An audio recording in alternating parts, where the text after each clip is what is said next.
Hello, welcome to another mini tutorial by Long Arming by Jacqueline. In this tutorial, we're going to talk about how to do the more traditional diagonal binding join for binding strips. We've got 2.5-inch strips, and you can see there's a right and a wrong side. So you will take right and wrong sides together, and this time, instead of laying the strips over each other and lining them up this way, you will take the strips and put them 90 degrees. And you have sort of an A. So you have the square where it's overlapped and then two legs sticking out. So you've got the two long legs. And what you will remember is that you are going to sew off the tip. So this little triangle tip here, you will sew a diagonal from this corner to this corner so that it cuts off this little triangular tip right here. Okay, so what I mean by sewing off the tip, I have drawn in with a magic marker the stitch line. And if you look at this stitch line splits my two long legs apart. So if I were to stitch there, I'm not going to get what I want. What I want, when I line these up at 90 degrees and draw my diagonal, is that this little diagonal line is going to cut off this small triangle.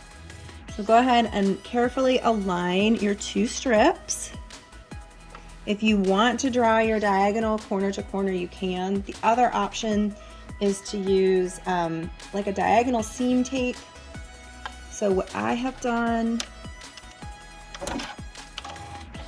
I have used this regular like painter's tape, and I've extended my zero line. So this line lines up exactly where my needle is. So you've got, right here is the zero stitch line where it says 1/8 is 1/8 of an inch away from your needle, 1/4 inch away from your needle, and so on. And these lower numbers, a lot of machines are similar, are millimeters, so 2, 5, 7, 10 millimeters away from your needle. So if the edge of your fabric is along that line, that tells you basically your seam allowance. So if I want to line up with the edge of my needle, I've extended my zero line right at the needle with this painter's tape. And that means I can align my fabric pieces. I can take that corner, place it right on that tape, and if I guide it along that tape, it's going to go straight into my needle because that's at the needle position. And this is going to have a seam across it, so there is no need to backstitch. Following right along that zero guideline, corner to corner.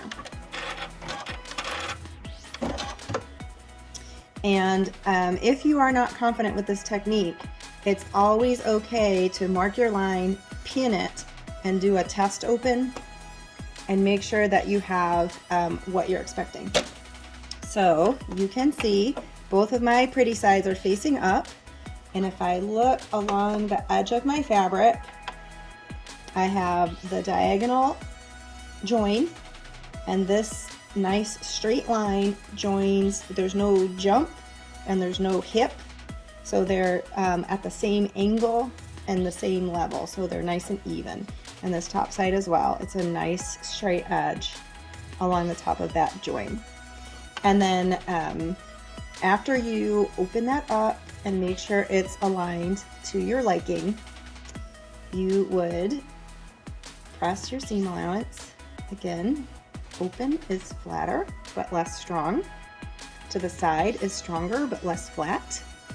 And then trim off this little excess triangle. Leave yourself at least 1/4 inch of seam allowance. It's not super critical what that seam allowance is, but you do want to trim off some of this bulk here. And that is how you do the more traditional diagonal seam join for binding. The benefit is that when you fold this over, even if my seam allowance is pressed to the side, this seam allowance is here on the right, and this seam allowance is here on the left. So I'm not stacking my seam allowances on top of each other, making a bump. So it is a flatter join. If you are trying to match patterns, however, you do have a longer distance over which the seam will show if you've got a more obvious pattern. Solids, tonals, these kind of scatter prints, it's not going to be super obvious, so that might not be your main concern. They're both good methods, the end-to-end join with the vertical seam that we did in the other tutorial, or the more traditional diagonal join. So it's really your preference. Okay, so this is after pressing. What I did for this sample is I did the flattest method. So if your greatest concern in the world is that your binding is nice and flat and there's no bump, and I'm feeling here, I can hardly feel where this join is. I have pressed this diagonal seam open. So again, open seams are less strong. And when I fold it over, you can see one seam allowance goes to one side and one seam allowance goes to the other, so they are really not stacking up.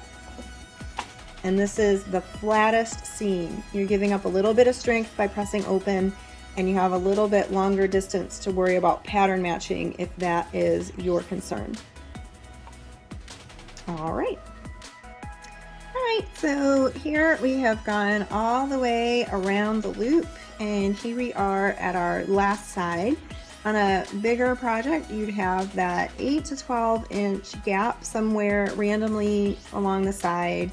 You don't really want to be too close to a corner, or someplace where it's going to be obvious, and a nice long tail on both sides. So on this sample, we did the diagonal join. Where is my seam? There's our diagonal join. So when we join these sides together, we're going to be doing that diagonal join to match here as well. So the first thing you want to do is clip off your guide. We will be making a square, and so however wide your binding is how big your square needs to be. It's going to be this wide on the other side, it's got to be this long on the other side. So what I've done here is clipped off one of my binding strips somewhere around the middle of my open spot, and then I'm going to take my guide, which is my width of my binding, open. I'm going to go back from that. So this is the part that needs to overlap. Mark that there. And that is where I will be cutting off this other strap, so that the overlap of the two is the same width as the width of my binding strip. So let me do it this way. I think it might be a little more clear. If I have cut this off, and here's the width of my binding strip, I want these guys to overlap by one binding strip width. And then I can take my scissors and cut along that crease.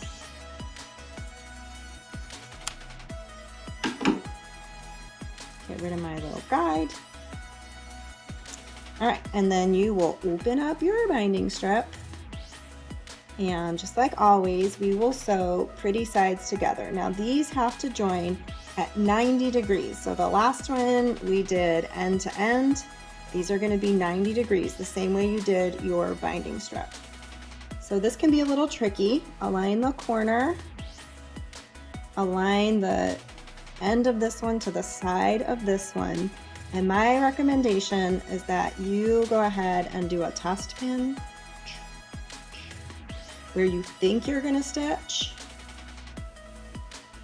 and then open it or unfold it, I guess, and see if that gives you the direction that you expect. If your stitch line is cutting these two strips apart, it's not going to be good. If you have a twist, if you've like done a whole 180 before you join these and you have a twist, that's not going to be good. So give it a test pin, and it would not hurt your feelings if you're not confident to go ahead and mark the line with a magic marker.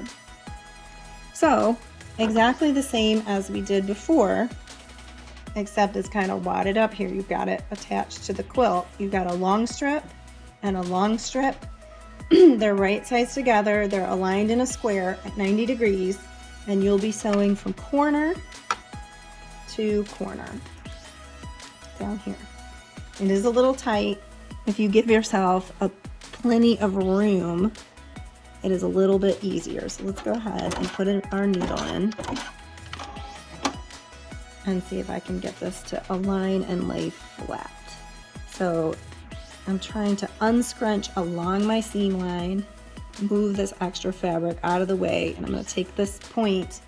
I'm using diagonal seam tape, so my little corner here is going to point right on this tape, which is aligned with my needle and my 0 line, which is right along the needle, 0 inches from the stitch.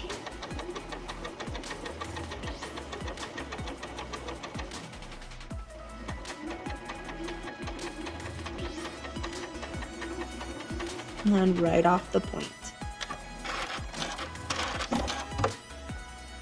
And then before you cut anything, pull it straight and make sure it gave you what you expected. So that should be a continuous strip of binding, nice and neatly aligned. And then you'll do what you did before. Overlap your previous stitching with a back stitch. And you'll zip right along.